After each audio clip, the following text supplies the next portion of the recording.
Hello, I'm Her Ladyship Abatissa Nian McCook. I have my GOA in basically bread making. Uh, I am often known as the bread lady or the baker. I've done lots of cooking. I think a lot of people have known me for my fritters and have been called the fritter lady. So uh, I have been baking bread, or when I was 8 years old, I was sitting at the table as my mother was making bread, and would ask her questions like, "How do you know whether you've got enough flour added into it?" And she said, "Well, it's by the feel of the dough. If you put your hand on the dough and pull it away, and it doesn't stick to your hand, then you've got enough flour." So uh, she started it. By the time I was 14, she had taken on a job, and so I became the Sunday afternoon, evening uh, dinner maker. I would make dinner. I would make homemade bread. I'd grill chicken. Uh, I made German potato salad with green beans, and we'd have a big dinner on Sunday evening that I did all by myself. So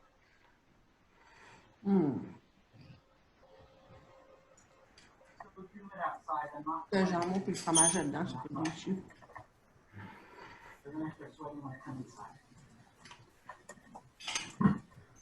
so Sorry.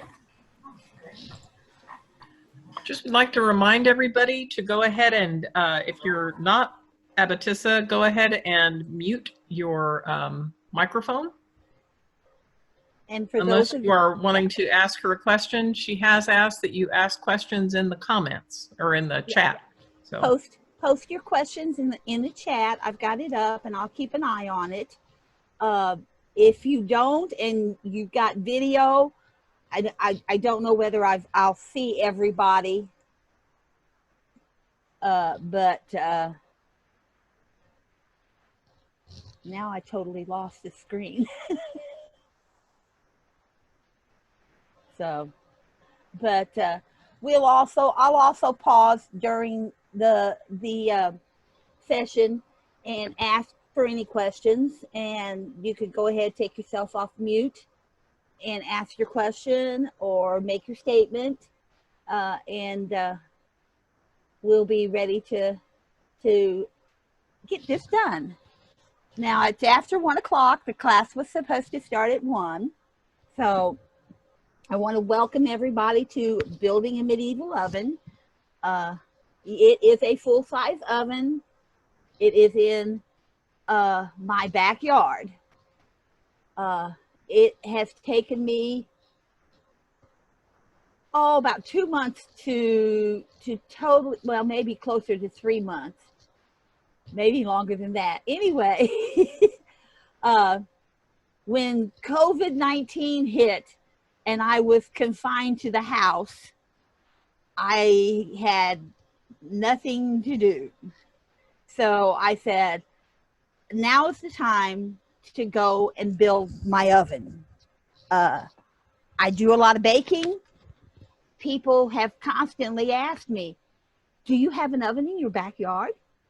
And I go, "No, I do this at a site down in Arkansas."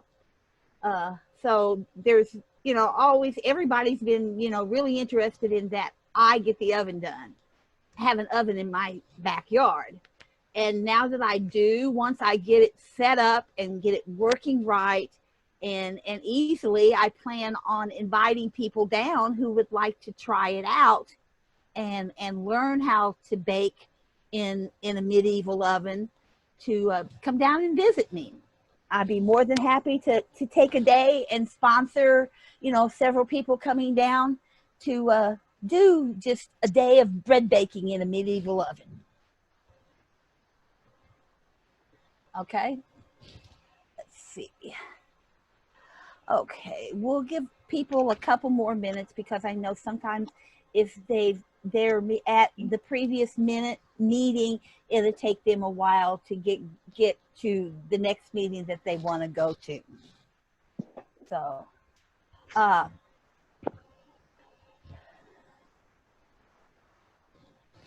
we will get started in about another minute. Again, to everybody who just joined in, I'm Her Ladyship Abatissa, and this is about a medieval oven that I built in my backyard. I have my GOA in bread making, so it kind of makes sense for me to have an oven in the backyard. Many of my non-SCA friends have been asking, when's the pizza party? And I've got others that says, I'll take a loaf of that bread when you get it baked in that oven. So I've already got orders and requests and lots of stuff that I need to do. Okay, I've got somebody here that posted in chat that wanted to know if where your kingdom what kingdom you're from. So we've got from the Eastern Kingdom, from Atlantia. So I'd like to welcome everybody from all of the known world. And I hope that you all enjoy what we have here.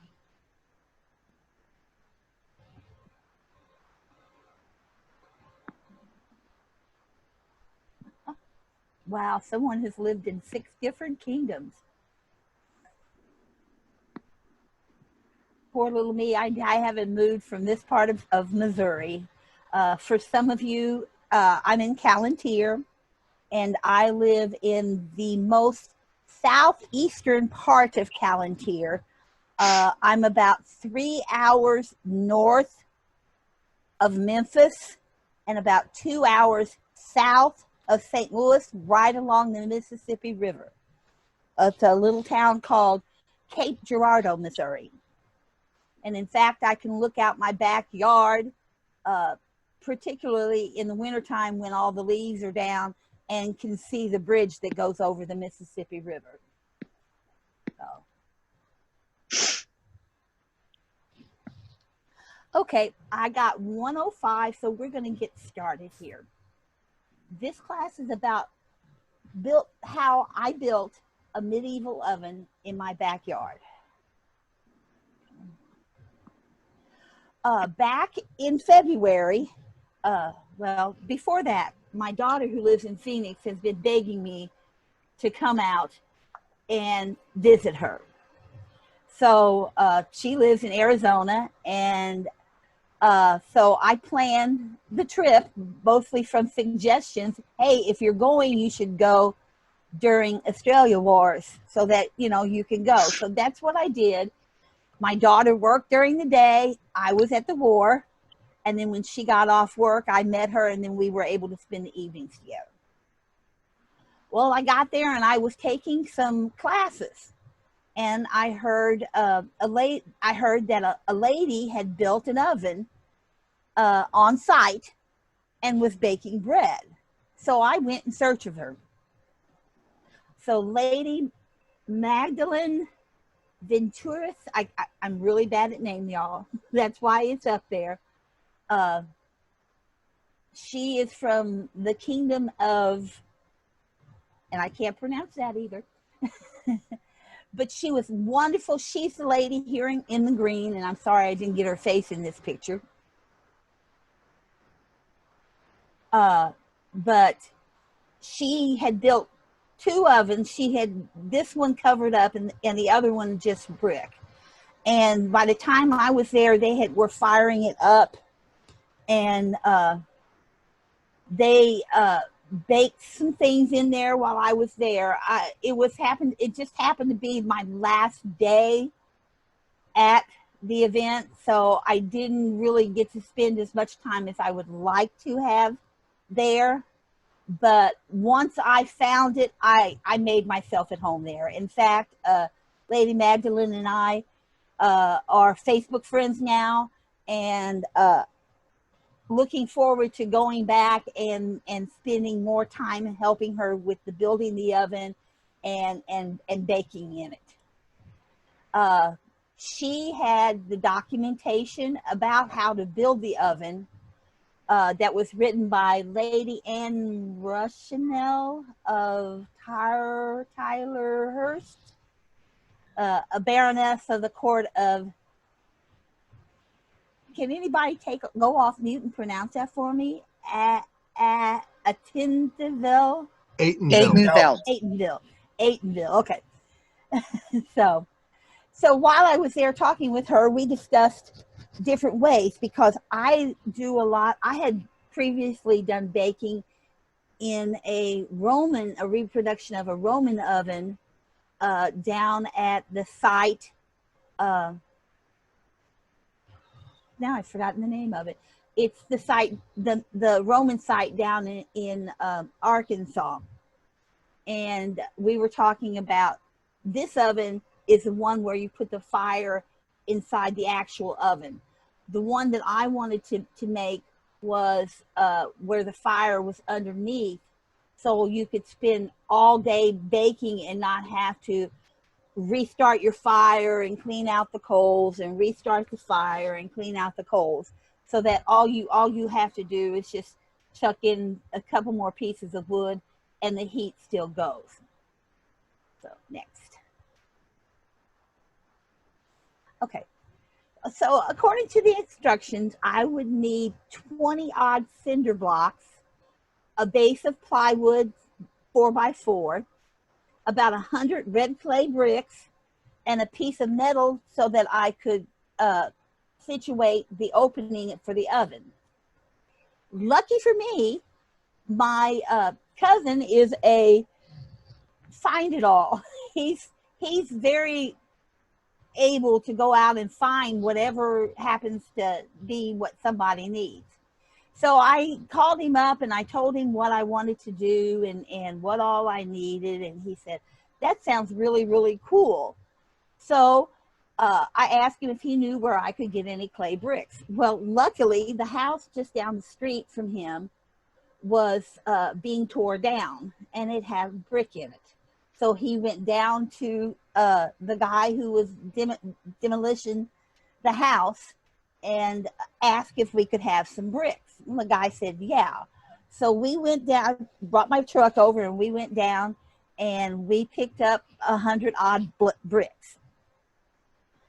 And you can see the bricks in the picture, the red bricks at the bottom. Now, my cousin also works for a storage unit place, and he'd been doing some cleanup and everything, and there were a bunch of these big stone bricks that were piled up in the back section of the units. And he said, come over and look at them and see if this is what you were looking for. So I went over and I said, oh yeah, they look perfect, because they look like the stones that you see in the very, very old churches that are built, the rugged, not polished or flat stones on the outside. And so I started picking up a bunch of them and filling my truck up for as much as it could hold. I think I ended up going back for about 3 trips to get enough bricks to do the oven. So my idea of the oven is in the upper left-hand corner. You'll see where the bread is baked in the top and the fire is baked in the bottom. I picked up a couple of these pictures. The bottom left-hand, that is the picture of the Roman oven down at the castrum. That's the Roman, the life-size Roman fort. They've also got a kitchen and a tavern. What, you couldn't ask for much more. But this is the oven that I baked in. It has, you'll see the big stone at the bottom that covers up where they build the fire, and then just right above it is what goes into the oven. Now the picture in the bottom middle is a mosaic that shows a Roman mosaic that shows they were baking in the top and the fire and the coals were in the bottom. And also at the bottom right, you see where they're baking at the top, and you see the sticks at the bottom, and you see a little bit of fire popping out of it. So this was the type of oven I wanted to make because I felt like, well, first of all, I've baked in the bottom, the Roman oven in the bottom left, I've baked 15 loaves of bread in that oven in one day. Excuse me. So I took the instructions that was given to me and started modifying them to use the same basic design, but give me one with a fire below and an oven above.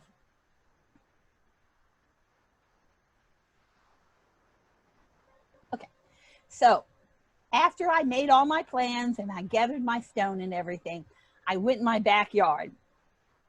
And I had a big leaf and tree limb pile, as you see there on the left.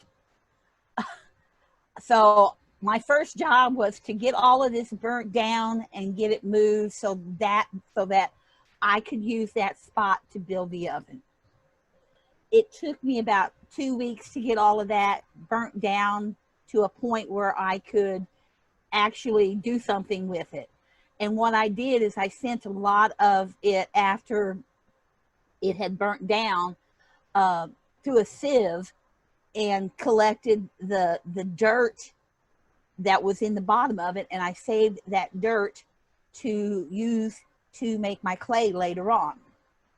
Then I dug out a basic little trench and to decide, okay, this is where the oven's going to go. This is, and then I measured it out. You see the tape measure at the bottom, so that it was 4 foot by 4 foot, which is what my plywood piece was when I ordered it. So after I got it all measured out and everything, I was ready to start laying my brick. So what I did is I got the, I also got some cinder blocks, concrete blocks from the hardware store. And I lined the inside of the oven with that and filled each of them with sand. The sand is in there to help hold the heat in. Then my bricks that my cousin found will form the outer wall of the oven. And then there's a spot I left in the front to make the oven. So that's the upper left-hand corner. The bottom left-hand corner, you'll see my first and the beginning of the second row where I'm stacking the stone, and I did a dry stack. There's no mortar or anything that's holding the stones for the base of the oven there. So my biggest problem is trying to get it so that it was level, because the stones weren't always exactly the same height all the way around. I had to work with what I had, which a lot of the medieval people would have done, although, you know, they probably have a lot better stonemasons than I am. So once I started stacking all the stones, I stacked up 4 layers. All of the concrete blocks that lined the inside of the oven was filled with sand. And in the bottom right, you'll see 2 stones stacked up on the left-hand side. That's where my chimney stack was going to be, to where the fire would burn and it would come up that side to the chimney into the beehive oven. So I'm going to take a stop right here and ask if anybody has any questions. Feel free to take yourself off of mute, say anything, ask any questions. So why wouldn't a real builder have not built a small oven? usually a smaller builder would have probably, you know, but your big professional builders were building churches and castles, and a little oven in a small town or just a small village probably wouldn't have been a professional builder. He may have been some builder of some type and knew, you know, measurements and how to do things and that. But your bigger and your more professional builders would have been busy building churches because they take like forever to build. So. Oh, so we don't know for sure that a No. local one. Okay. And it could have easily been that a baker a baker moved to a community and there wasn't an oven, and he knew where he could get stone, and you know he could do it, but he maybe not a professionally done it. He just knew how it was done, kind of like I knew how it was done and I know how it's all put together. I know a little bit about building and you know, making plans to build stuff and everything. So it's hard to say, you know. It could have been just a group of men in the community that had built, you know, houses for people and everything, but, you know, basically wood frame houses, but tried their hand out at building an oven. Anybody else have any questions?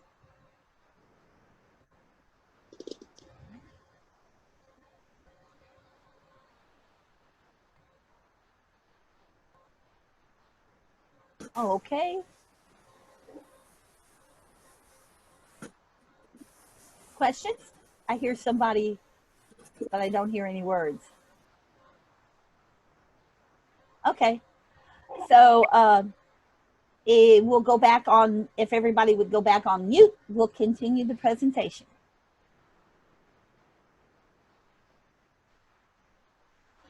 So this picture gives you a better idea of where the chimney is in the back. I broke out some of the concrete blocks so that the fire would go up and into that chimney and then come to the other side. So my next plan in all of this was to put on the board, and I got it out and thought, okay, I needed to protect the wood. And as a second thought, I've been told that I should have used concrete board, would have been a better choice than just a 3/4 inch piece of plywood that was supposed to be fireproof. So I took my board and I lined it with an aluminum plating, so that if the fire jumped up, it hit the aluminum plating and not the wood, and therefore the wood wouldn't get burnt. And like any other project that I've ever done, which includes cooking or anything else, it's never completed until I've shed a little blood. And I did booger up my finger there in the lower left-hand corner. And I also smashed my my left pointer finger, and it didn't bleed on the outside, it all bled on the inside, so I had to have it opened up and drained out, and it's still got a little knot there where it hasn't healed yet. So my next stop is putting my board on. I've got the aluminum foil, the aluminum plating on the bottom, and I on the upper half I layered it with fire brick. Then I started taking my red clay bricks and forming a circle that would round in the front and incorporate the chimney in the back. And as you built it up, you take your bricks and you offset them just a little bit and make sure that you're kind of in a curve so that it kind of holds up the next layer of bricks. This was, I think, probably the most difficult for me because I built it and it fell over, and I built it up again, it kept falling over. So I said, well, let me see if it's level. I got a ball and laid it on the fire brick, and it rolled. So I ended up having to make some modifications to try and make it a little more level. And once I got it leveled, my bricks started falling into place. I used a piece of wire, heavy wire mesh that I put under the front two bricks that formed the front of the oven. And that would eventually, you'll see the one brick vertically up, that's holding up the two bricks. Once I get the mud off, that'd come out and the metal would hold the opening up. So once I got all of the bricks sorted out and everything, I was realized that what I needed to do is put in a damper so that I could when I open the front of the oven, if I shut the damper off and I want to open the front of the oven, I can uncork the damper and the smoke would go out that way so that when I open the front door, I wouldn't be hit with a gush of smoke. So if you notice there in the left-hand picture on the right-hand side, about midway up, you'll see a little white circle or tube. That's my damper. That's where I put my damper, and I mudded around it. So now comes the mudding.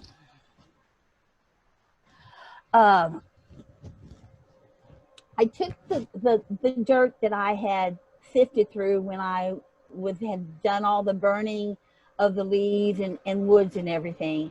And I had sifted through it to where a lot of the larger pieces of rocks and twigs and nuts and stuff that had been in that fire conglomeration got filtered out. So I got a bucket. I filled the bucket almost full of the mud of the dirt, added a little bit of sand that I had left over from filling the inner wall, and some topsoil that I had left over from making in my garden. I thought just as well add a little bit of that to it. And I would mix it up and basically work it like it was a dough. I wanted to make sure that the mud was not too damp, that it wouldn't actually form and stay in place, that it would run. So I would add water, and then I would have to add a little more dirt and get it pliable. And then I started at the bottom and started mudding all around and covering up all of the bricks that I had built up.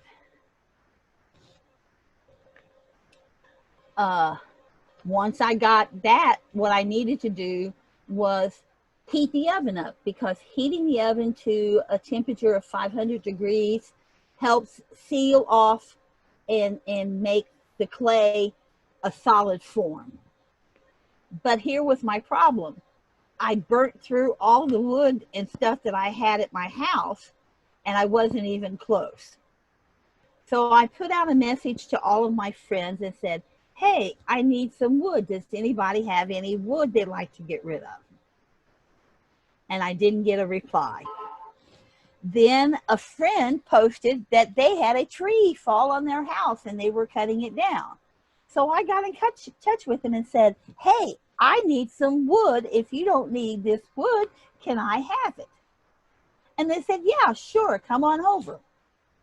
And so I went over to their house, and come to find out, they had had another tree fall down, and they had cut it down and had all the wood stacked up in their backyard. This was the perfect type wood that I needed. It was dry, and it was a hardwood. It was a hard elm, and it would burn for a long time and keep a nice heat. So we loaded up my pickup truck, and I brought home almost a full rank of the wood, the dry elm, and had it stacked there by my oven. So I got the oven fired up again and threw in the elm and got to burning. And I thought, ooh, I'm going to try this out now. So I stuck the pizza that I gotten from Walmart, and I made a couple of loaves of bread, and I stuck them back in the oven and realized that I really needed to have something to make a door. So I got a hold of my friend to make the door, and meanwhile I tried just taking some bricks and trying to block off as much of it as I could so that I could get the heat up in it. But I wasn't having a lot of luck on that. It took me about 2 hours to get that pizza to look like it did right then, and my daughter wouldn't even touch it. So I do know that I've got the wood doors on there, and I'm going to have to do some more modifications. I'll have to search for all of my air leaks where my mud didn't seal off right. So when I get the oven going, there'll be spurts of smoke that'll come out, and that will tell me where I've got a hole, and I'll make up some mud and put on it. Likewise, in the bottom section of the oven, it leaks a lot of air too. So I'm going to have to get some clay or some mortar or something and seal up. My next project is to get everything sealed up so that I keep all of the heat inside the oven instead of escaping through all the little bitty holes. So, anybody have any more questions? You want to chat? I had a question about the aluminum. What did you use and how did you attach it? Okay. At first I thought, oh, if I just put down aluminum foil and staple it down, it'll be fine. So before I put it on, I put a couple of layers of aluminum foil down. I got my staple gun down, stapled it all down and everything. Then I started the fire, and if you notice in this picture, there by the left-hand corner of the pie shell, you see a little divot into the plywood. It caught on fire. Luckily, anytime that I'm working with fire in the backyard, I have my hose on and ready. So I hit it with a hose. And after that, after the fire was put out, I measured the size of the part there and looked online to see if I could get a piece of metal or sheet of metal that I could put up underneath it. I really didn't think this all through, and I probably should have gotten a hold of some of my friends who are construction people, but a friend of mine, the friend who gave me the wood is an electrician, and he came over and looked at it and said, you should have used concrete board. I kind of agree with him now. I wish I had used concrete board. But I found a piece of metal that I took and put on the oven. I actually climbed down into the oven, put the metal up, and actually used nails to nail it in, and it seems to be working. I'm constantly going to be keeping an eye on it to make sure that it doesn't burn. Why aluminum and not like a piece of sheet steel? Because aluminum has a relatively low melting point. Price. price-wise. If I have problems with the aluminum melting and everything, and so far I haven't, I may end up having to go to a different piece, but it was because the piece of aluminum was $40 and the piece of the steel or something better than the aluminum was up into the 60s and 80s.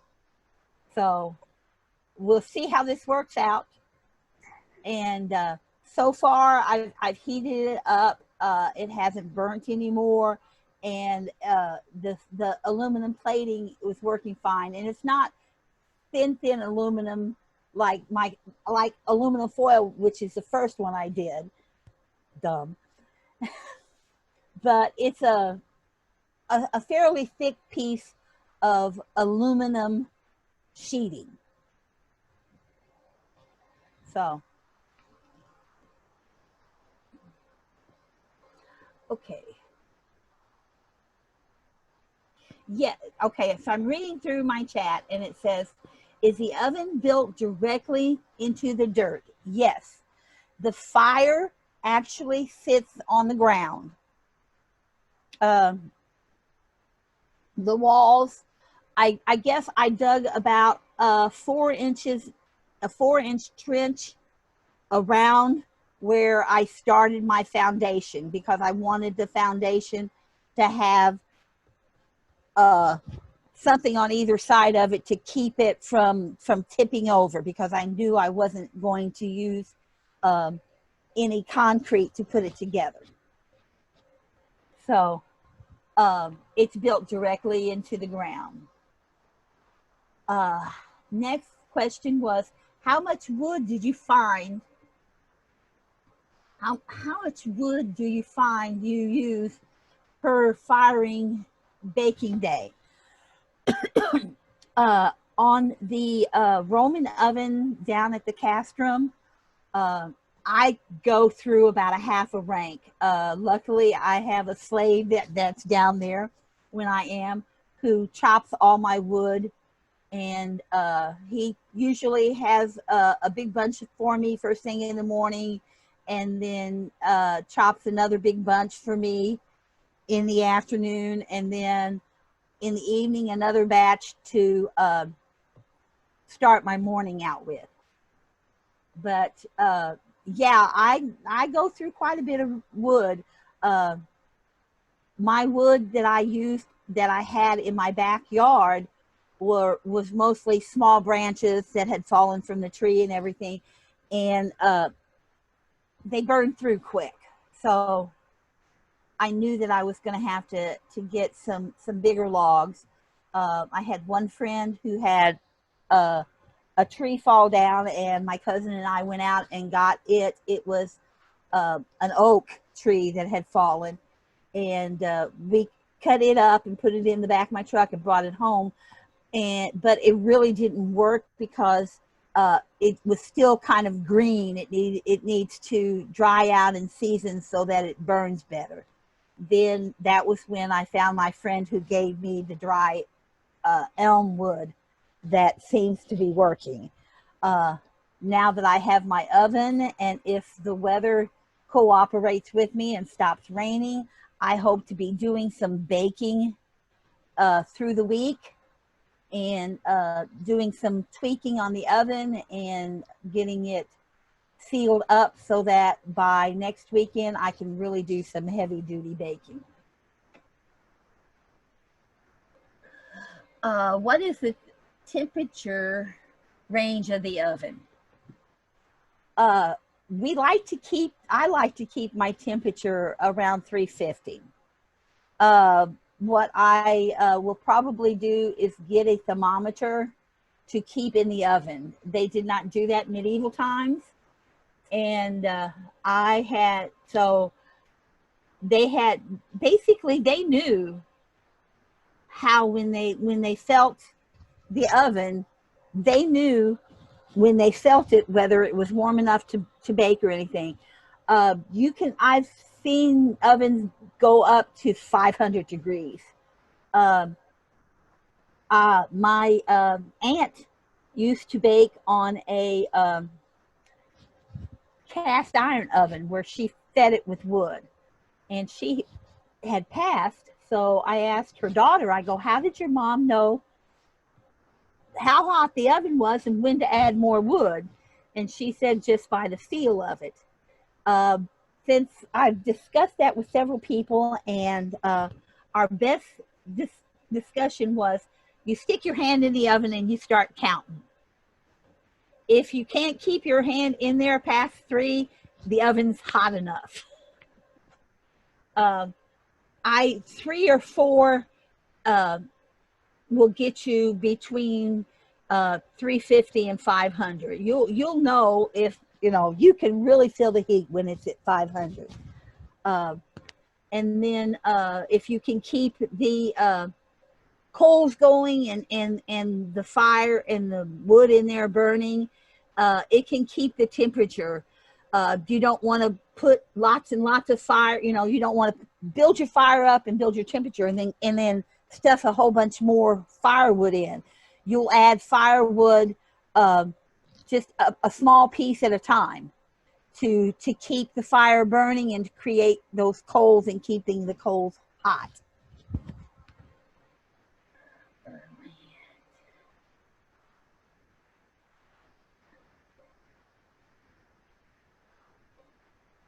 Yes, as an afterthought, I think I would have done the plywood very, very differently. I think I stuck with the plywood because that was in the original instructions. And I wish now that I hadn't. But if at some point there's a tornado or something that comes through and tears the oven down, and I'll rebuild it the way that I should have done it the first time. Next question that I got was, did you mix ash and dirt with the clay? Well, I didn't really use clay. I used dirt, and the dirt was contained some of the ash from burning the leaves and the small branches that I had in my backyard.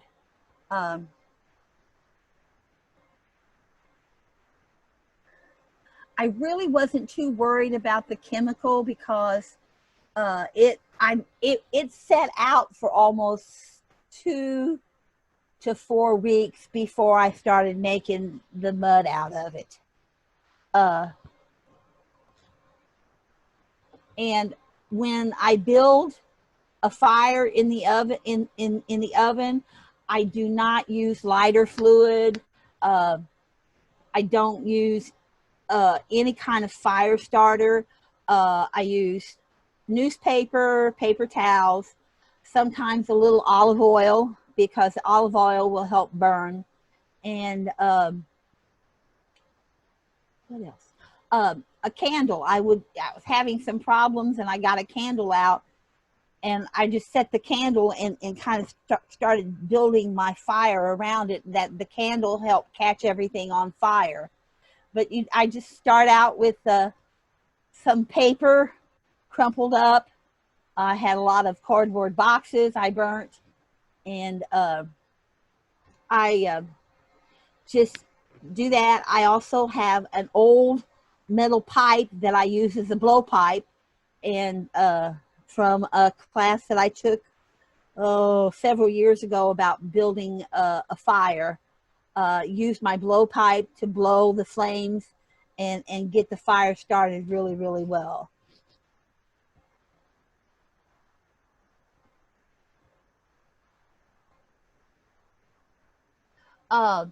Instead of plywood, they would have probably used a large stone. They would have probably found a large flat stone at a quarry or, wherever they're finding the brick, and probably found a stone that was 4 by 4 or thereabout. They would have put stone down instead of, like I use fire brick. That whole section that divides the fire and the beehive oven would have probably been made completely out of stone, about maybe a 6 or an 8-inch, an 8-inch wide or thickness of stone to have laid down there. Yeah,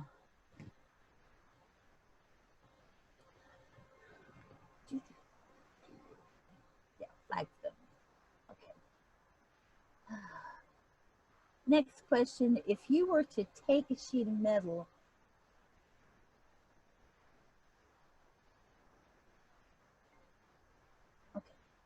as deep as your fire chamber and 3 as wide as the width of the chamber, you could have bent it into a half cylinder. I've seen ovens like that, but I was trying to stay away from trying to use too much modern stuff. So I used the brick to actually build the chimney up in the back. And then there's an opening in the back about an 8 by 12 inch opening in the back of the oven that allows the heat to go up and up through the back and into the oven itself.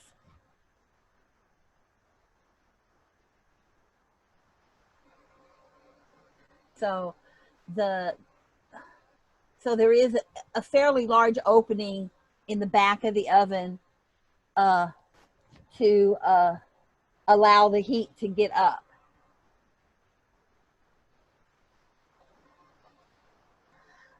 Next question: how would you need to modify this if you were to use charcoal? I would have probably, and this is still a thing, charcoal, I wouldn't have needed the depth. Because there's the height of the oven is about 3.5 feet tall, just to the actual division between the fire and the oven itself. So that's a pretty big space underneath to build a fire. I worry now that maybe it was too big and that maybe I need to concentrate my fire down so that it burns and moves up more. That's where my tweaking is going to come at, is figuring out how to get my fire so that the heat doesn't come out the front but goes out to the back and out the chimney and into the actual oven. I got my fire brick at Menards. It came in a package of, I want to say, 6 fire bricks, and I think they were $15 to $18 a package. I'd have to, I have to look at my receipts and everything to know exactly. I ended up having to buy about 6 of them in order to line the base of the oven there. And because of sanitary reasons and because, my friends who have used the ovens down at the Castrum always bake with an aluminum foil, or they don't ever bake directly onto the stone, where in medieval times, they would have baked directly onto the stone. They would have had a baker's peel where they put the bread in, and it would have baked right on the stone. And then when you pull it out, whatever was on the stone comes out on the bottom of the bread. So I'm a little picky about that, which is why I use aluminum foil pans to bake in.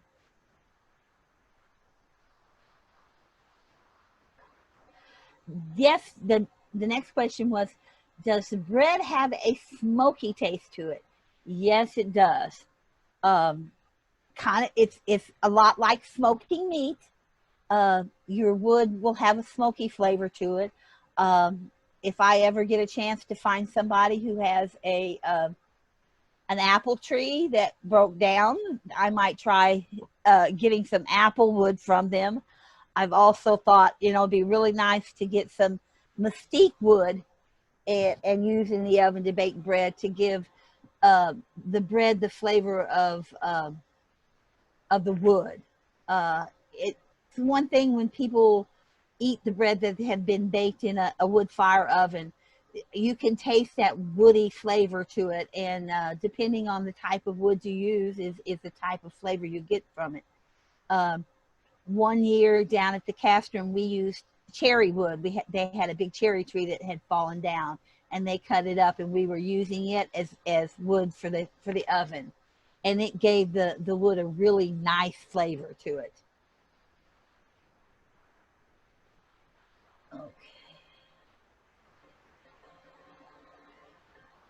Okay, fire brick. A person says to use local brick buyers. We do have a place here. Pavestone has a brick place here, but this was during COVID-19, so it was like everything I bought, I ordered online, and then drove and picked it up at the delivery spot at the hardware place where they came out. I gave them my piece of paper telling them what I ordered. They got it out and put it in my truck, and I brought it home. So if I could have gotten out and done more different places, I would have probably looked at some stone in some other areas. And I do have Pampered Chef pizza stones and baking stones that I may eventually use. You have to watch that because it's too hot of an oven, especially if your stone is cold and you sit it on a surface that's too hot, it can crack. I will experiment on this, hoping that the fire brick will not cause my pizza stone to break. And if it does, oh well, I'll just buy another one. Okay, what is the time here? Oh, we've got about 9 more minutes, and I have one more picture to show y'all. This is the completed oven with the door that covers the front and the door that covers the oven. You'll see two of the fire bricks kind of leaning on the front. I'm going to see about putting another layer out of the fire brick so that it will help with keeping, and so that it's level with the door, so that it'll keep more of the heat in and less of the heat coming out through the bottom section. Somebody might ask, are they wooden when you're baking and everything? I will have a bucket of water there along with my garden hose, and they would wet down the wood before they'd seal it off. So once I get it all going and everything, and I'm ready to seal it all off, I'll dampen the wood on the inner part of the door before I put it in there to help prevent it from burning up.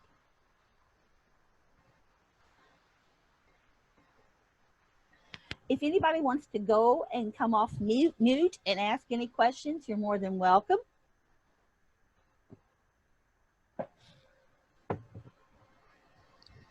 I just wanted to tell you thank you, because this has been amazing and interesting.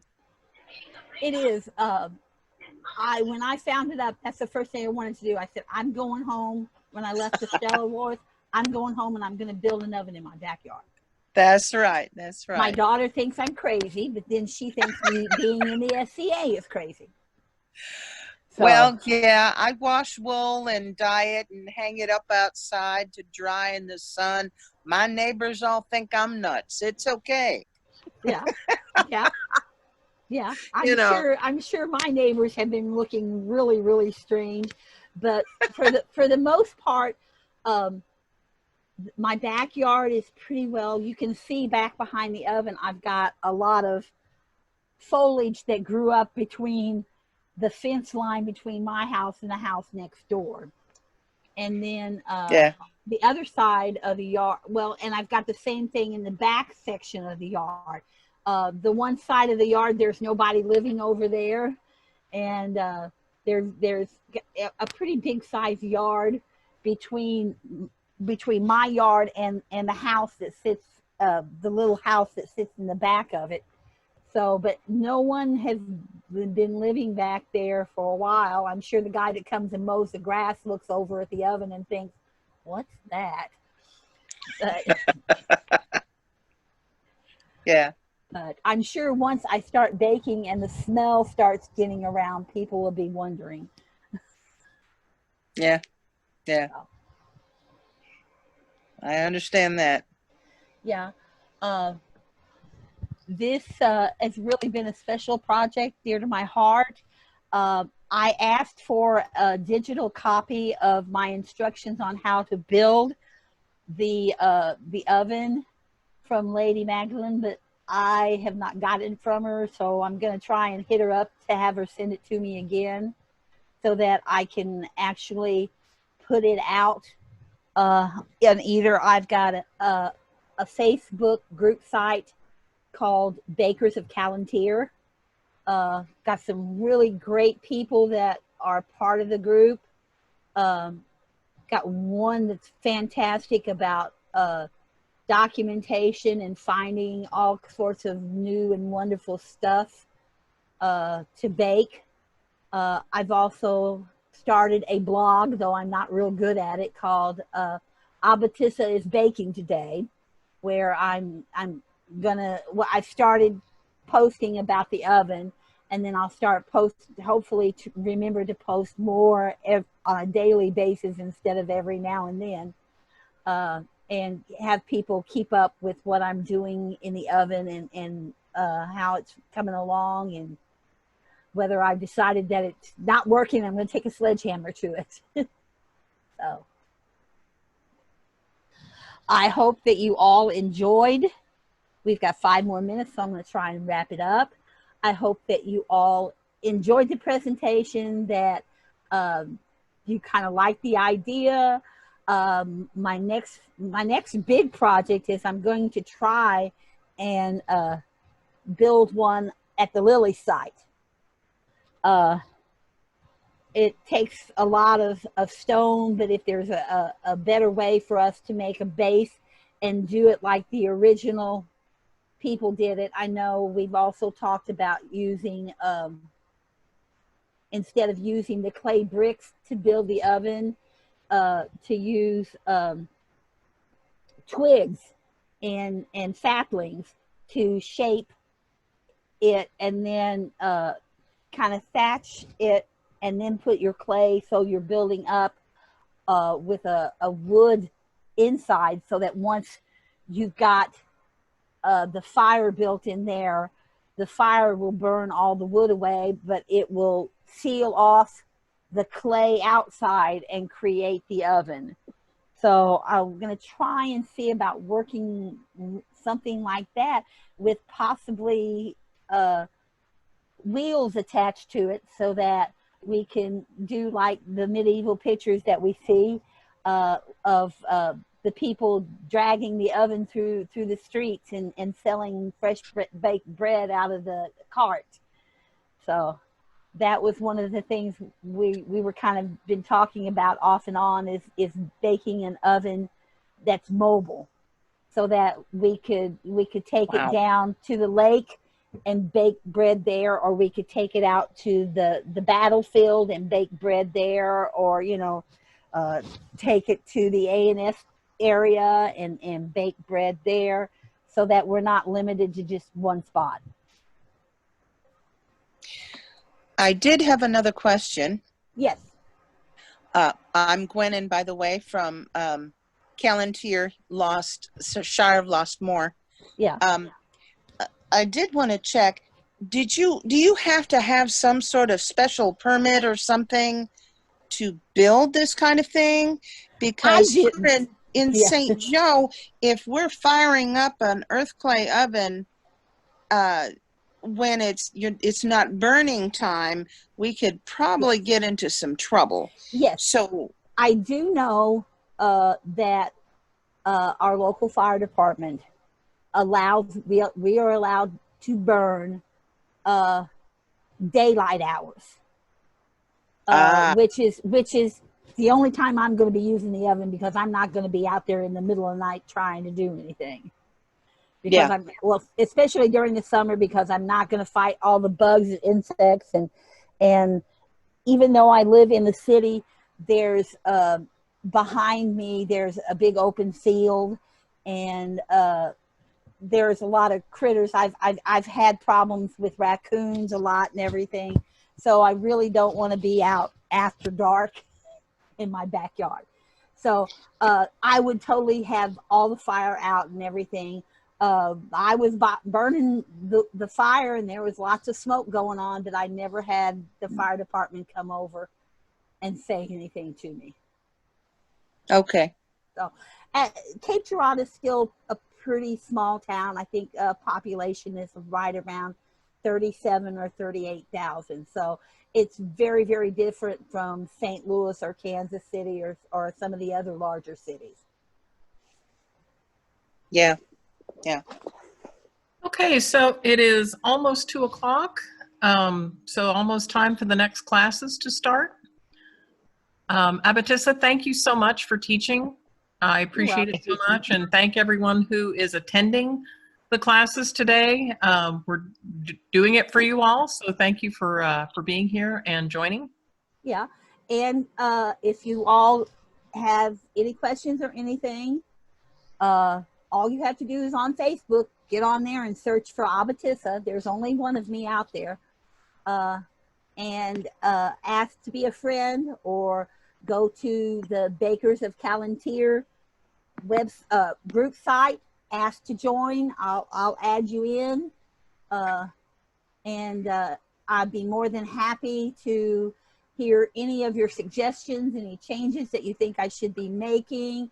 I'm really open to that, because you can think, well, she should have done it this way, but if you don't tell me that, then I don't know that I should have done it that way.